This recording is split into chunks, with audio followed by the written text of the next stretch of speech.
Hey everybody, and welcome to Bits of Board, where we're talking board games, miniatures, cards, and dice. My name's Michael, and today we continue on our journey through Middara's Crawl campaigns. Of course, we're up to a brand new campaign here, Rank 2, which means tougher enemies, hopefully more of them, and a brand new adventure. So, no stalling here, let's get stuck into it. Alright guys, here we are, coming off our cavern fumigation expedition. It is time to hit up our very first Rank 2 adventure, Lost Loot. Deep into the forest, a desperate traveller named Wilhelm lost a gem of great importance to him. Regardless of why he wants it, he's willing to pay far more than the item itself is worth. The problem is, he lost it while escaping a pack of Gevaudan. And to make matters even worse, he isn't even sure where exactly he dropped it.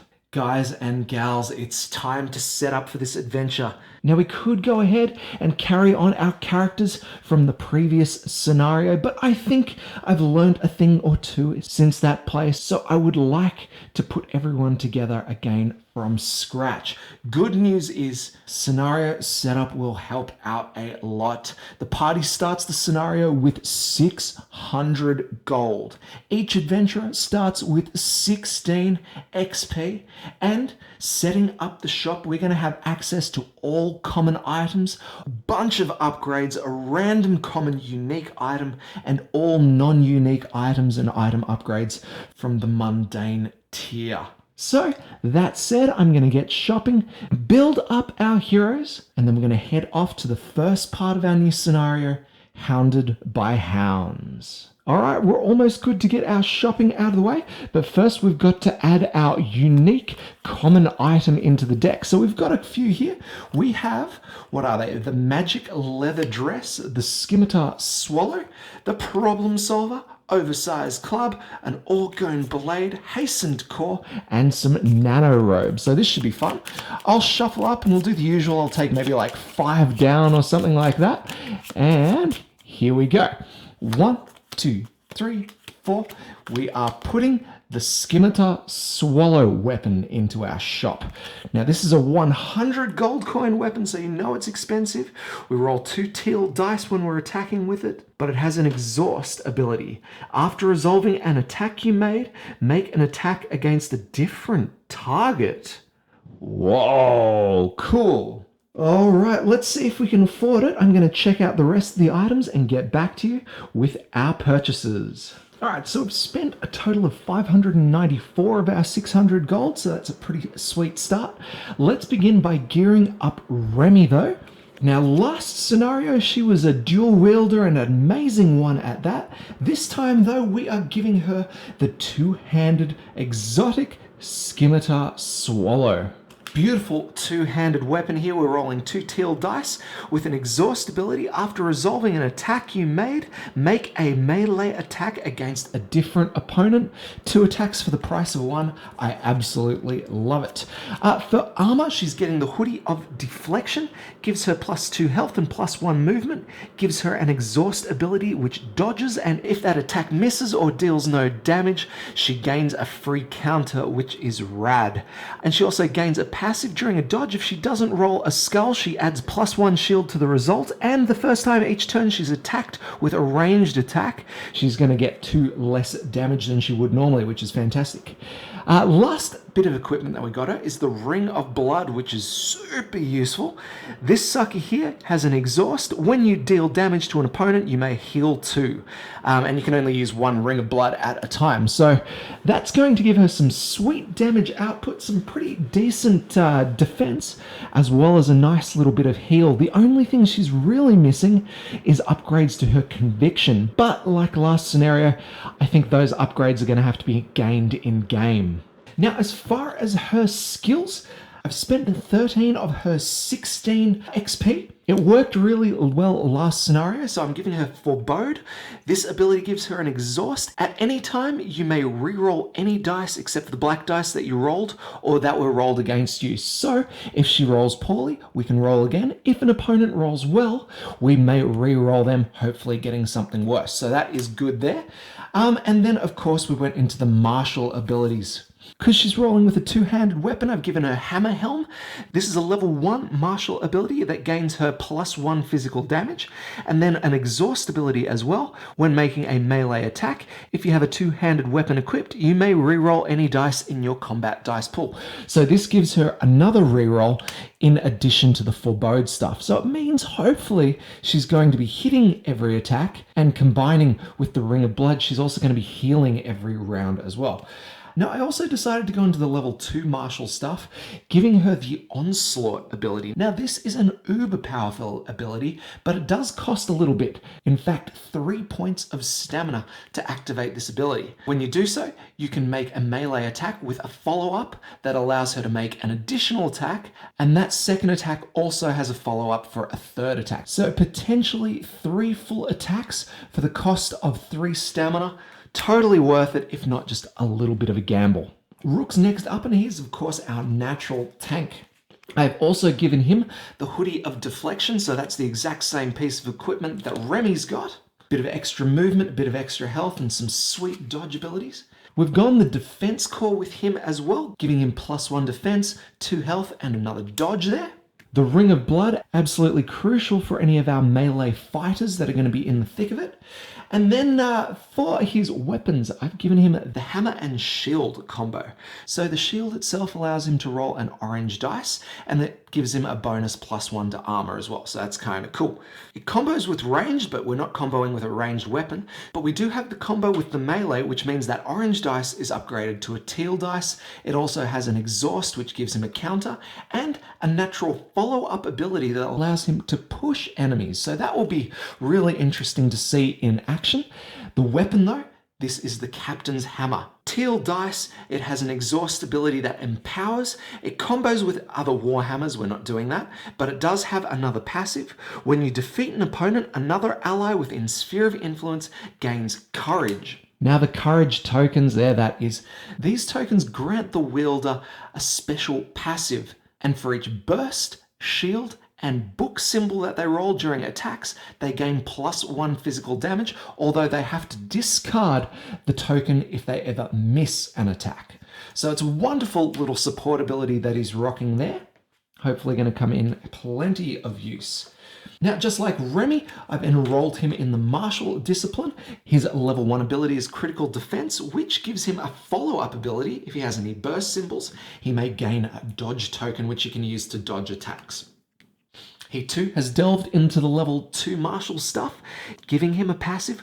When you have damage equal to at least half of your maximum XP gain, it's essentially the effects of the Courage token. This is great because Rook's bonus abilities on the Captain's Hammer, well, it requires 2 shields to get the bonus damage, where this over here will allow him to get the bonus damage with just 1 shield, plus it gives him the books as well. So it's a very, very useful thing, ensuring he gets all the damage he can give.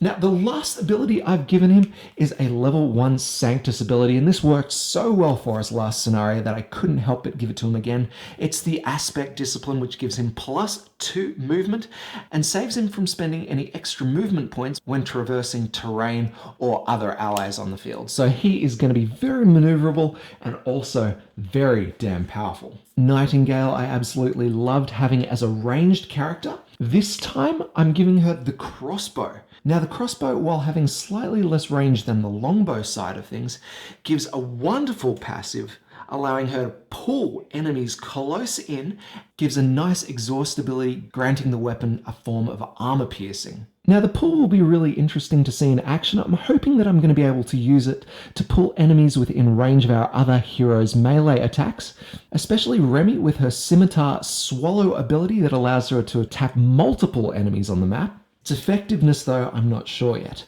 I've also given her the Occult Shirt, which gives her a bit of extra movement to play around with. This has an exhaust, which allows her to dodge and then counter if that dodge fully succeeds. Finally, I've given her 3 barbed arrows just for some immediate damage output. And while that's not heaps of equipment, I feel like it's going to be enough to get us through the first scenario, at which point we can spend a bit of earned gold, hopefully, to fill in some of the gaps that we're missing. Now, just like the previous scenario, I've given her Precise Strike, which gives her ranged abilities +1 physical damage and an exhaust, which it empowers, and then the Quick Blow, which allows her to spend 1 stamina during the follow-up step of her attack to make an additional attack.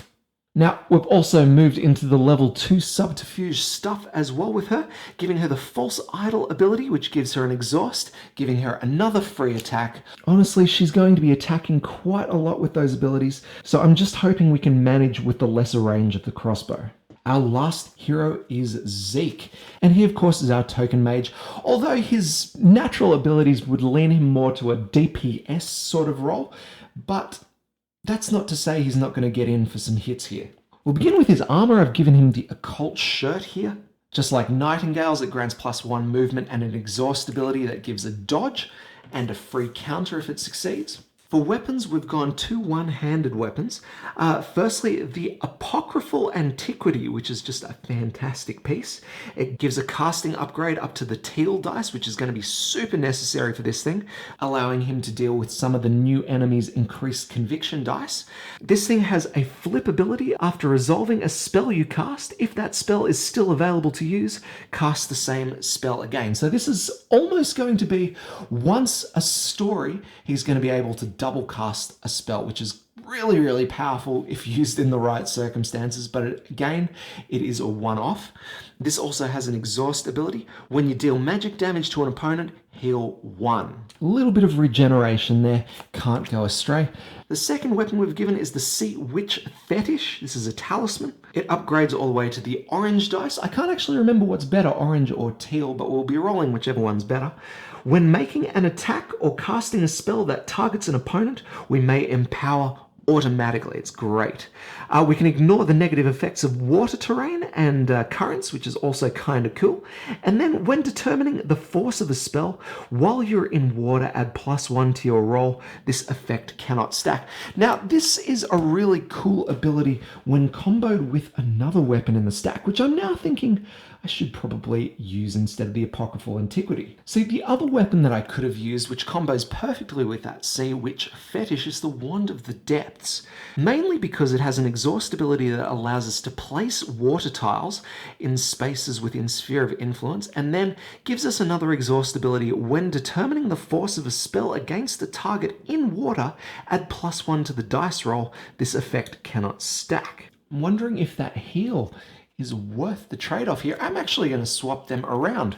See you later, Apocryphal Antiquity. Hello, Wand of the Depth. We'll see how that goes. I wonder if it's a good decision. All right, got 2 more items here. One's just the standard Vitality juice box, just a nice little heal there. But the other one, well, you're almost silly if you don't pick this up as a magic user. The Hemlock and Sear grants a passive that increases the character's sphere of influence by 2, which means Zeke's range for casting spells has just grown by 50%. Insane, right? Alright, on to Zeke's abilities, and I've actually not gone the gore shot in this instance here. I really don't know how useful it's going to be against these tougher opponents, but we'll always have the option to get it back. I definitely went the Crumbling Time ability, which has an exhaust, spell 6, and you can inflict the target with Wilt. It's amazing. It does cost a stamina, but Wilt is so freaking powerful that why would you not take it into battle, right? I went straight to a level 2 career ability. This one's Organic Liquefy. It's a very, very costly spell to cast, but you're able to deal magic damage equal to the number rolled using the target's 2 best conviction dice. Can you imagine what that's going to be like? Far out. It does mean, though, I'm going to have to save some stamina to be able to use it, but hopefully we'll get to see it in action soon. As you walk into the small clearing, 2 large dogs emerge from the underbrush. In front of you, a tree prevents you from seeing deeper into the forest. A thick briar patch obstructs your way to what looks like a small pond. By sticking to the road, the path to Wilhelm's lost gem should be easier. But there is rumoured to be a hidden entrance to some tunnels nearby that should lead to the same area as well. It may be more dangerous, but the road less travelled sometimes contains its own rewards. So it looks like we're going to be setting up with a fairly small map, but you know the way these things go now, and these maps expand as our heroes explore. And of course, with a new rank, we're going to be facing new and tougher enemies, and I am so excited to get into it. So the less said here, the better. Guys and gals, are you ready? Let's get into it.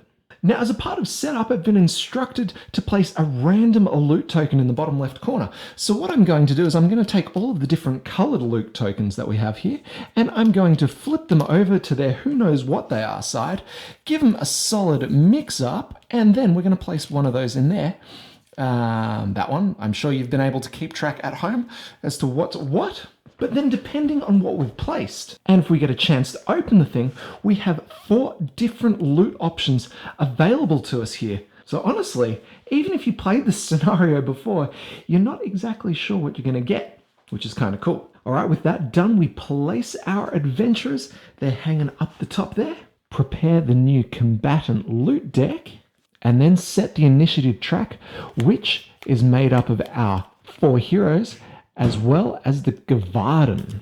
I shuffle up, and after a couple of these shuffles, I'm going to place these out to form the initiative track.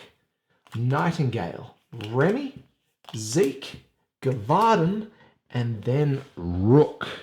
Now, this encounter does have a special rule stating that our heroes are ambushed, and the Gavaden card actually moves up a space in the initiative track. Ooh boy. All right, now that's done, we are definitely good to go. We begin in the refresh phase, starting with Nightingale, and she is going to gain 3 points of stamina, which she may use to activate this turn. Let's get stuck into it. All right, here she is on the map, and she can see an enemy in the distance. Now, currently, she's out of range because the crossbow itself only has 4 points of range. So we're going to spend our first point of stamina to move her. We're going to go 1, 2, 3, and that puts her within range of 4 of the Gavaden. But check it out. We are now in line of sight of the blue totem. Let's find out what this means for our little adventure today. We head to the second page of hidden text. This one looks like a doozy. You're relieved to find nothing else hiding behind the tree, but your relief is short-lived as a sudden rumble causes you to falter. The ground bursts open and a pack of cave sickles emerge. The spot where you stand cracks at their arrival, sending the dirt all around you careening into a deep cavern beneath the forest. Place tiles and tokens according to diagram 33. Wow. All right, let's do that before we go too far. Our beautiful forest scene has descended into a cave sickle infested nightmare. I thought we were through with these guys. We spawn our newly found cave sickles. They're going to go 1, 2 straight after the Gavaden. After placing tokens, any figure standing on a dangerous terrain space is defeated unless they pass an agility 10 test. If the check is passed, place their figure on an adjacent unoccupied space. Then, if there are no Gavaden on the board, read the hidden text for the special encounter rule dozens of Gavadens. Otherwise, continue your turn as normal. All right, we're back into it. And we thought this was going to be an easy encounter. All right, looks like the Gavaden's now out of our reach. We may as well take a pot shot at one of the cave sickles. Cave sickle number 2 seems prime target for us. So let's go ahead and utilize Nightingale's false idol ability. We exhaust this to gain a free attack. Oh my goodness, I'm an idiot. Because the false idol ability only applies to melee attacks, I'm definitely going to have to switch this one out. Instead, we're going to go with Down the Masses. It's not a free attack, but it is a much cheaper attack. So let's just stick with this one for the time being. Damn it, that would have been nice. So Nightingale is going to spend her 2 remaining points of stamina, and we're going to use the Down the Masses ability.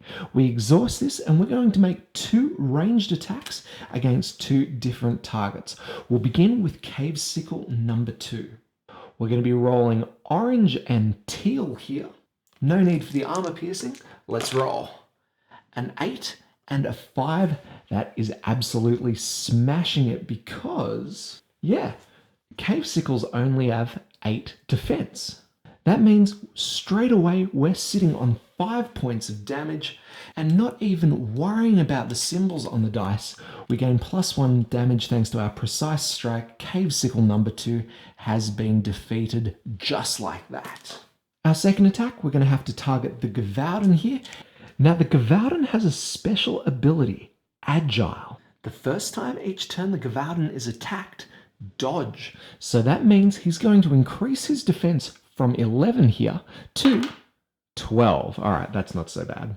We grab our dice exactly the same as before. Nightingale rolls huge. 8 and 8, 16. Well, we're still 4 points up on its defense. 5 with the precise strike.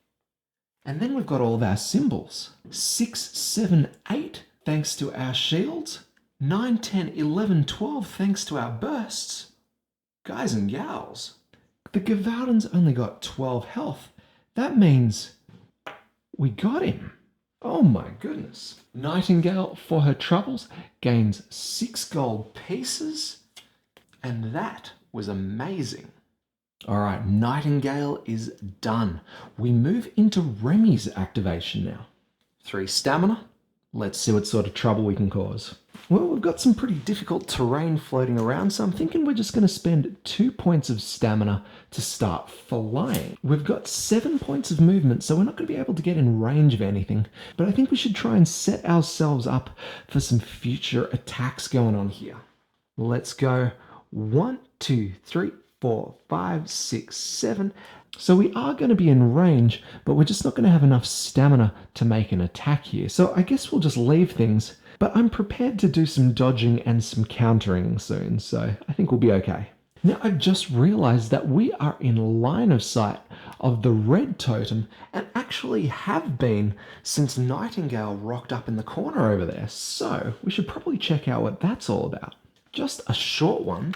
A small pool on the far end of the clearing suddenly morphs into a feminine figure. Spawn 1 water lower on the space that this totem occupied. Oh man. Oh boy. There we go. Already seeing so much action, and we're not even out of the first round yet. Now, because this thing would have spawned directly after Nightingale, we'll try and do this properly.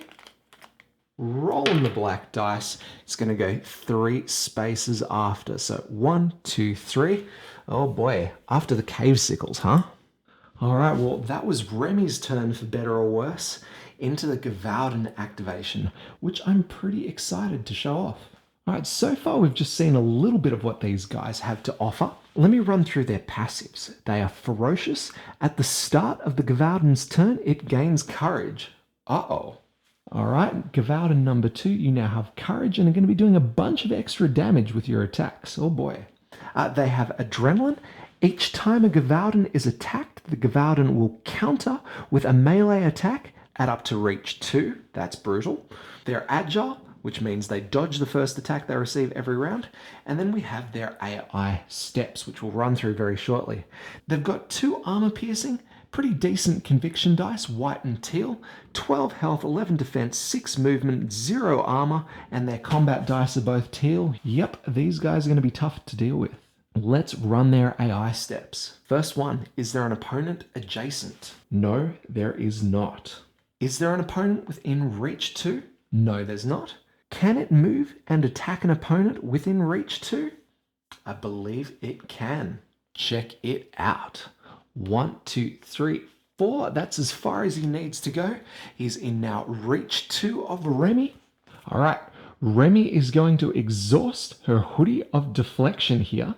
This will give her a dodge, bringing her defense up to 12. And now if this attack doesn't do any damage, well, we get a counter. We make our first attack. Teal dice, a 4 and a 5. A 9 is not enough to take out her defenses. So guys and gals, we have a counter attack on our hands. Ooh, unfortunately, we are out of range. We don't have any reach on our scimitar. Too bad. But check it out, our Gavaudan's not done here. There is a then statement. We now have to move to be up to reach 2 from the farthest opponent within movement range.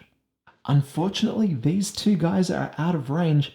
I think it means Nightingale is going to suffer this attack. But it does mean the Gavaldon has to make a jump test here, so we're going to end up sitting about here for our reach to attack. Firstly though, we have to check that jump, so we're going to roll the black dice. And he succeeds. As long as we don't roll the skull when doing combatant checks, they are okay. So he lands here and makes another attack. Nightingale is going to dodge with her occult shirt. This, like Remy's armor, is actually going to give her a free counter if this attack ends up dealing no damage. We roll the black dice and get 2 points of extra defense. Let's see what this sucker's got in store for us. 7 and 3. Oh my goodness. The dodge worked and we get a counter. What's even more awesome is that because Nightingale is ranged, she can actually make the counterattack. Nightingale is going to exhaust her precise strike so that she can get an empowered attack in. And we're rolling the black dice, teal and orange for a total of 10. Guys and gals, that is not enough to penetrate the defenses of the Gavaldon here. So that is the end of that. Gavaldon's done and we move into Cave Sickle 1 through 3's activation. And now we're pretty experienced with the Cave Sickles here, so I'm not seeing too much of an issue, but we'll see how they go. We'll begin activating the number 1 Cave Sickle right next to Remy there, and he's going to be going all out melee. Now, because of its hive mind ability, we're going to upgrade its combat dice from 2 white dice to a white and an orange dice. And he's going to start off by straight out attacking. We roll. And it does pretty well. We gain a 2 and an 8, which means this sucker is 1 point past Remy's defenses. But I'm thinking we make use of her forebode ability, exhausting the card, and we're going to re-roll one of its dice. That 8, I think we can make that a little bit worse. And yes, we can. The attack ends up missing. Now, unfortunately, we don't have enough stamina to make a counterattack, but the good news here is that we have prevented the Cave Sickle's flurry of attacks by making it miss on the first one. Because, as we all know now, you only resolve follow-up abilities if the attack was a success. Next up, we have Cave Sickle number 3 here. He's not adjacent to an opponent, but he is within range to make his ranged attack. He's going to be rolling the same dice as Cave Sickle number 1, again attacking Remy.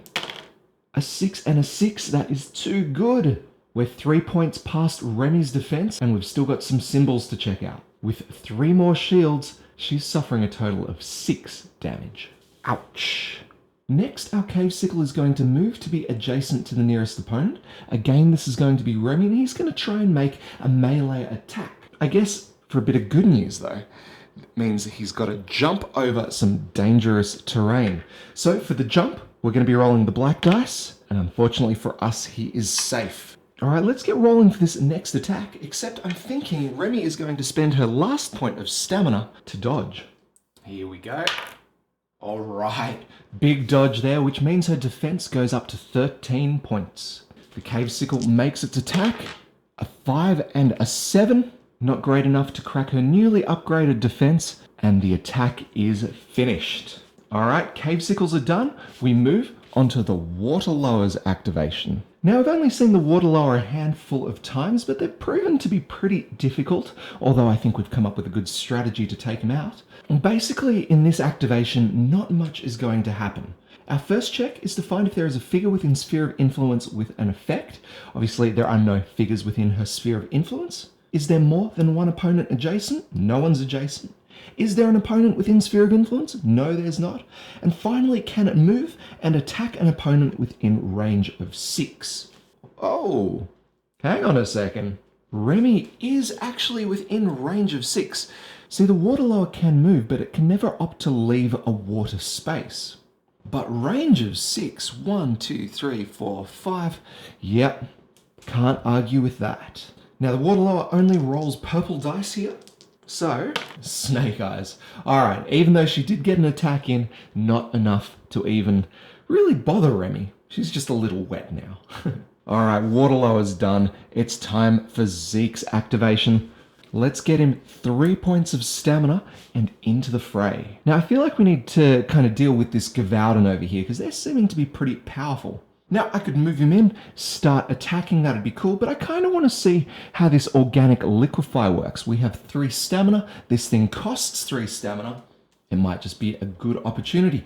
Now, of course, it wouldn't be possible for us to hit this thing unless we had our upgraded sphere of influence. So thank you very much, Hemlock and Sear. So let's just give it a shot. What do you say? I'll double check our range. 1, 2, 3, 4, 5, 6. Thank you. And line of sight is looking good. Now, with the Sea Witch Fetish, we have to roll an Empower dice when we're attacking an opponent. So, upgraded orange casting dice, black dice, we roll, and we rolled terribly. Oh my goodness. 3 plus a shield here gives us 4, plus the spell's value of 6. We've only got 10. The Gavaldon has to make a conviction check against that, and I think he's going to win. 1 white dice, 1 teal dice. Let's see how it goes. 9! Yes! So even though our spell attempt only surpasses the Gavaldon's roll by 1, the full effect of the spell go ahead. Oh my goodness. So we are dealing magic damage equal to the number rolled using the target's 2 best conviction dice. Do we re-roll these dice or do we use that number? I'm not sure. Let's go ahead and use that number. 9 damage dealt. 3, 2, go. All right, Zeke spent all of his stamina. That's all he had in store there. So now we're going into Rook's activation and he's actually going to grab 3 stamina back. Now, there's a fair bit going on the map. We have a number of enemies, but Rook, well, he excels at other things right now. Yes, he's super powerful and could probably take out any one of the enemies on our map here.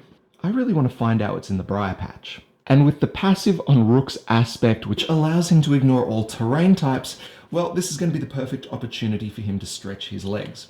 So his base 6 movement is boosted up to 8 thanks to aspect, and then 1 more thanks to his Hoodie of Destruction. 9 movement. Let's get moving. Here he is. 1, 2, 3, 4, 5, 6, 7, 8, 9. What? Amazing sprint, my dude. Check out the blue objective. When an adventurer is adjacent to this objective, read the following hidden text aloud. You peek your head through the thick briar and find that it opens up into a clearing. You see the strangest thing. A serene pond with a small box floating in the center. Discard this objective, then place tiles and tokens in accordance to diagram 34. Then, if there are no Gavaldon on the board, read the hidden text for the special encounter rule, Dozens of Gavaldon. I feel like Gavaldon would be appearing all over the place had we managed to take him out. Alright, here's our newly discovered beautiful serene pond. I'm sure Rook will be heading that way over the next turn, but right now he is sitting next to a loot token. So we're going to spend his 2nd point of stamina to crack it open. I'm going to reveal what it is. We have a red loot, which means the chest explodes as you open it, giving you no time to dodge. All figures on or adjacent to the loot are dealt a purple dice of damage, but each party member gains 1 XP. What? That is kind of good, but also kind of sucks. Rook is not going to be happy about that. Only 1 damage. He's a tough boy. But that promise of treasure and a trap in its place, well, that stings. With that done, Rook's activation is over. We hit the end of our initiative track and we flip on back around. Nightingale. Let's give you 3 points of stamina. And then, of course, we're going to unexhaust anything you exhausted. Let's get killing. So we'll start by spending 2 points of stamina activating the Down the Masses ability. We exhaust this and it will allow us to make 2 different ranged attacks. First we're going to target Gavaldon, but of course he's going to dodge. Damn his special ability. Nothing! Ha ha ha! Sucker! Alright, his defense remains 11. We grab our orange and teal dice. Oh my god, that's huge roll. A total of 15. We're already in for 4 points of damage. And he's only got 3 health left. The Gavaldon is taken out. Wicked stuff, Nightingale. We grab you a loot token, and that is $10 for your trouble. Thank you. Alright, well, we've still got 1 more attack to make. So I'm thinking we'll have to go the Cave Sickle over here. No dodging for these guys, and they only have 8 defense. Let's see how we go. A 3 and an 8. So we're up for 3 points of damage straight away. 4 thanks to precise strike. 5 thanks to the shield. And 7 thanks to the burst symbol. Guys and gals, 1 hit, 1 kill. No loot token here because the cave sickles have the swarm ability. We've got to take out cave sickle number 1 hiding away over there first. But for the moment, well, we're out of targets. Well, 1 point of stamina left. I'm thinking we should probably move. And I'm thinking I'd like to get Nightingale in range of that dang water lower. Or better yet, past the water lower so we can see what's going on down the south. All right.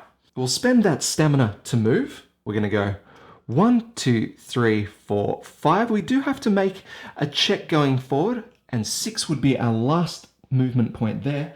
But I guess we've got to figure out if she makes the jump first. So to traverse this dangerous gap here, we need to make an agility check of 10. Nightingale's base agility is 5, so all we really need to do is roll a 5 or more with these 2 dice, and I'm scared about what's going to happen here. No scare necessary. We absolutely nail that jump. I think there was a superhero landing in there as well. That's it for Nightingale's activation. Remy, what is done? Well, first we'll give her 3 points of stamina. We'll unexhaust all of her abilities. 2 teal dice with the scimitar swallow. We roll. 4 and a 3. Actually, that is kind of horrific. That's okay though. I have the hammer helm ability, so I'm going to exhaust this sucker so I can re-roll my dice, and I'm going to re-roll everything because that's almost the worst roll I could have come up with there. Here we go. Much better, yes. Total of 15. Guys and gals, with those numbers alone, the cave sickle is killed. Squished, if you will. So I'm pretty happy with that. But to note for her troubles, Remy also gains a combatant loot card, another $9 to play with. Cool. Now, of course, Remy's sitting with a fair chunk of damage on her, and I would be a bit silly to let that stick around for too long, so we're going to make use of the Ring of Blood here. We're going to exhaust this card, and because we dealt damage to an opponent, we get to heal 2 points. Gone from 6 to 4 damage. Much better. Alright, so with the Gavaudan dead, the water lower are the only enemy left to activate, so let's go ahead and resolve her now. We check the usual. Is there a figure within Sphere of Influence that also has an effect? No. Is there more than one opponent adjacent? No. Is there an opponent within Sphere of Influence just on its own? Yes, there is. Nightingale. So, the Waterlower is going to cast a spell 6, dealing magic damage equal to 2, plus the difference rolled on the failed conviction check. This is where things go bad when you haven't upgraded your conviction dice. Oh boy. The Waterlower casts. 6 plus 6 is 12. Nightingale only has 2 purple dice, I believe. We need a 12 or more here, and we do not get it. Oh boy. Okay, let me fix the map. A total of 7 rolled means 5 points of damage plus 2. Nightingale, she's hurting right now. 7 points of damage. Brutal. Oh my goodness, I almost forgot. Every time the Waterlower lands a hit with a spell or an attack, we have to place a water token underneath the figure, just making it a little bit harder for them to get out. So that means we've got to add one for Nightingale there, and also Remy up the top. Alright, with the Waterlower done, we move into Zeke's activation now. 3 points of stamina, and I'm thinking this turn we're probably just going to move him into the battle. What do you say? Yeah, he's pretty far away from anything good going on. So let's move. Ooh, by the looks of things, we're going to have to do some jumping. Oh boy. All right, we'll begin with the move. We're actually in hindering terrain here, so we're going to have to spend 2 points to get out of it. 1, 2, 3, 4, 5, 6 is what I would like to do. Can we make the jump? Agility 4, we're going to need to roll a 6 or higher here. Yep, we do just that. Another perfect roll there too. Well done. Now, instead of leaving it there, we're going to continue moving, spending Zeke's last 2 points of stamina. This will give us 4 more points of movement, and I believe 1, 2, 3, 4, we might just be able to make it on the safe side of this crevice. It's going to cost us another agility check of 10. We need to roll a 6 or more, and we just scrape in. Wow. 5 and 2, 7. All right, I don't really want to have to jump again, hey? Zeke's activation is over. We move into Rook's. We'll give him 3 points of stamina, up to 4. And then let's find out what's going on in this pond. Again, we've got 9 points of movement and we could ignore all terrain effects here. Let's get grooving. 1, 2, 3, 4, 5, 6, 7, 8, 9. That will get us adjacent. I'll just spend the 8 to get us adjacent to the red objective. And guys and gals, this looks to be a big one. Uh-oh. You swim to the deepest part of the pond and grab onto the floating box. Inside you find a note and what looks like a hand grenade. The note reads, Jonas, here is something that'll finally help us get through those caves. Be careful with it though. Marion. Discard this objective, then gain the Magic Frag Rare Consumable. Awesome. As you turn to leave the pond, you notice ripples in the water on either side of you. There are creatures under the surface. Place figures according to diagram 35. Uh-oh. Alright, so here's the Magic Frag. This has a discard ability. We can throw, rolling the purple dice. This throw also damages all figures adjacent to the target. Roll separately for each figure affected by this throw. All damage dealt is magic damage. Awesome. Not only do we spawn a new water lower, but also 2 brand new enemies, Merkhounds. Merkhounds spawn from this diagram do not drop monster loot. If monster loot is drawn, redraw. Each party member gains 1 XP when a Merkhound is defeated. After spawning the figures on diagram 35, if there are no Gavaldon on the board, read the hidden text for the special encounter rule. Dozens of Gavaldon. Oh my god. Help, help, help. In the distance you hear more howls. It sounds like there must be a whole pack of Gavaldon nearby. Spawn 2 Gavaldon on any unoccupied normal terrain spaces on the west side of tile UM35. Holy crap, we are in trouble here. Okay, well, I don't mean to alarm you, but the Merkhounds, they spawn straight after Rook. The Gavaldon will roll for them, and they're going to go straight after the Merkhounds. Guys and gals, we are in some trouble here. Look, Rook is in a pretty bad place, but he's still got 3 points of stamina. I think he's going to take this opportunity to steel himself for the oncoming attacks. He's going to be dodging and countering like a champion, I hope, and I really want him to take out any one of these enemies right now. It's time for the Merkhounds. So let's take a bit of a look at their character card. Alright, so the Merkhounds have 4 passives. Aquatic, the Merkhound is not affected by water or muck and may never voluntarily leave it. If removed, movement it makes must be towards water or muck. If it starts the turn in water or muck, it gains +2 movement until end of turn. So very similar to the water lower in that it doesn't like dry land. What else we got? It's sticky. When opponents adjacent to the Merkhound make a move, they must make a strength 10 check. If they fail, they do not make the move action. What? Merkbound. When the Merkhound attacks, it gains +2 physical damage for each Merkhound within sphere of influence, brutal, and then submerged while in water or muck. The Merkhound can only be targeted by adjacent opponents. These guys have 2 teal conviction dice, 12 health, 13 defense, 6 movement, 1 armor, 2 red combat dice. Rook needs to get out of there as soon as possible. Alright, with the map as it is, we're going to have to start activating these suckers, beginning with Merkhound number 1. First, can it move and attack multiple opponents? No, it can't. Can it move and attack an opponent adjacent to another Merkhound? No, it can't. Can it move and attack an opponent? Yes, it can. So he's going to move to be adjacent to the opponent with the most damage. He's then going to attack. So obviously we're going to dodge here. We'll use the Hoodie of Deflection to get a free one here. We will exhaust that, and if this attack does no damage, we're going to get a free counter. We'll see how that goes though. Wow. Oh. Alright, no additional free defense here. The Merkhound only needs 10 to make the hit. Oh boy! Guys and gals, only 8. The Merkhound actually misses here, and we get our free counter. See, the Hoodie of Deflection with our exhaust for the dodge. If the attack deals no damage, unexhaust this card, boom, and counter. We are going to be rolling 2 teal dice with this attack, and I think I'm going to exhaust the Captain's Hammer to empower. Black dice and 2 teal. 10. It's not enough to get past the defenses. This sucker is strong. That's okay though.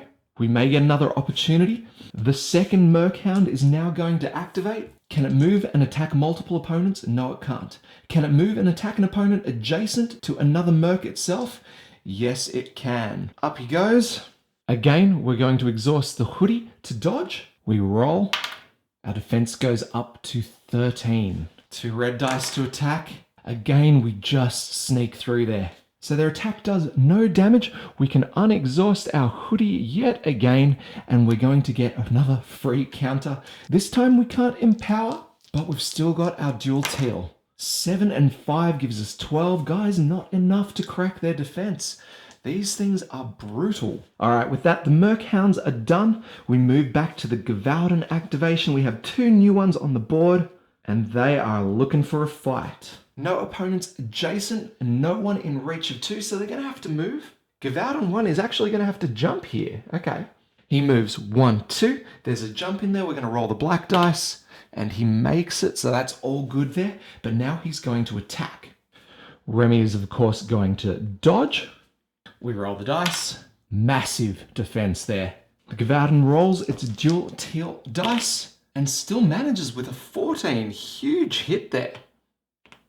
So 1 point up and a ton of symbols. Of course, each Gavaldon at the start of their turn gains courage, which means these symbols are each +1 physical damage. So we go from 1 up to 7. Oh my lord.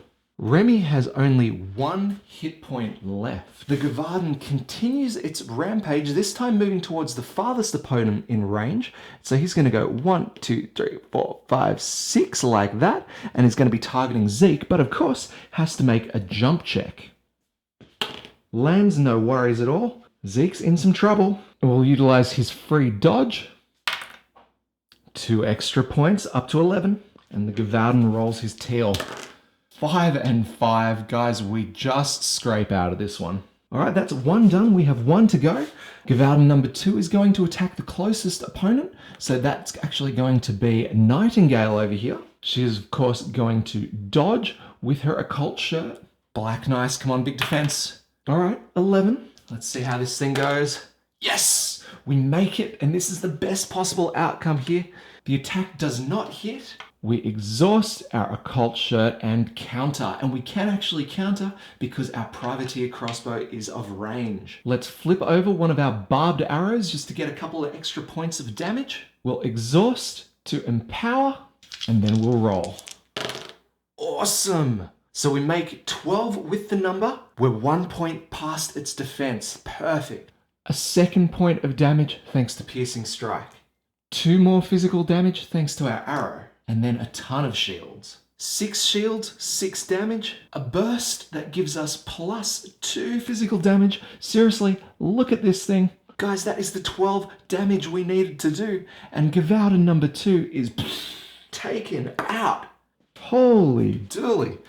Nightingale, the Slayer of Gavaldon, gets another 10 gold. Oh my goodness. Okay, their activation done. We swing back around to Nightingale. 3 points of stamina for her. We unexhaust absolutely everything. And we leave it right there. Oh no!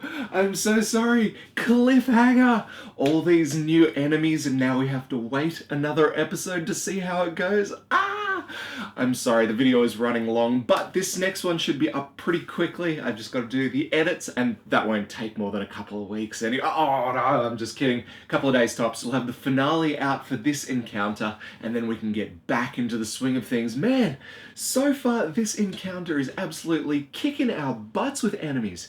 And it's not just cave sickles either. There are tons of varieties popping up. It's a really interesting start. I cannot wait to see how this one goes. And whether or not we end up getting this package for this shady individual, because he's probably after it for nefarious reasons, right? right? Anyway, that'll do for today's episode. More to come, I promise. If you've enjoyed the video, make sure you like, comment, subscribe, do all the things that you guys can do to help this channel grow. But guess what? We hit the 1,000! I'm so happy. I'm so proud of us all. Well done. Alright, besides that though, and the congratulations due to you, we are done. So as always, guys and gals, my name is Michael. This is Bits Aboard. We'll catch you next time.